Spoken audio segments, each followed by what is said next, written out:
was intimidating coming in to work with all these actors, Morgan Freeman, Michael Caine, Mark Ruffalo, Jesse. Got some interesting new characters like Lizzie Kaplan and Daniel Radcliffe. Daniel Radcliffe is really great in this movie, and even more so, I think you will be pleasantly surprised to see him in such a kind of gleefully villainous character, especially if you know him, obviously, through throughout his life. And Lizzie's fearless. The girl horseman.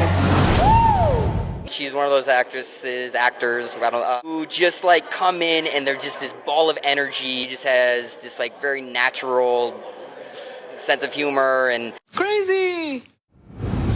It makes magic cool, you know, and I worked really hard for many decades to continue that thing, to get away from the dancing girls and the kind of the bright costumes and sparkles, and to make it really cool, and well, it certainly does that. Louis Leterrier did an amazing job with the first one, and I think what John did with this movie is kind of try to push the envelope with how the movie was shot. He wanted a lot of the magic to be practical, which means it was done on the set rather than done on a computer afterwards, so it feels more authentic, it feels more lived in. The actors are probably really terrified that they're going to screw it up. It was really important for us to keep it practical. All the magic, in this day and age when all the movies seem to start to become more and more alike, this movie is very unique, and we get to use things that you know in other movies, like a heist film, but we twist it because it's all magicians. And, you know, in a CG world, you can do anything. So this one, we really took a lot of effort to say, everyone's got to learn your skills. So we threw them into magic school. They actually embraced it and learned a lot. Bingo, bango, bongo. Surprised me actually that we could shoot a lot more than I expected, and of course we have some really spectacular moments, but I think you'll feel the sort of handmade nature of it.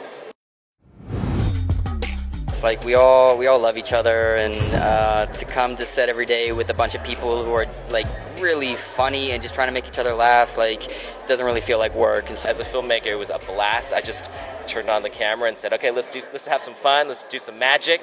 The most interesting thing for me about this sequel, which I think is also the experience that the audience wanted to be with our horsemen more in this movie. You know, a similar tone as the first one, which I said it's a tough tone to nail, but we got that going for us. The other one, you can't see all the stuff because they're hiding behind this veil. This time we get to go on that side of the curtain. We see them thrown into a magic trick of someone else's, and they have to use their magic skills and their knowledge to get out. It's really fun. We go all over the world, from London to New York to Macau, and it's just a really crazy fun ride. It's just fun. I don't think anyone can walk out of this movie and not say that they had a good time.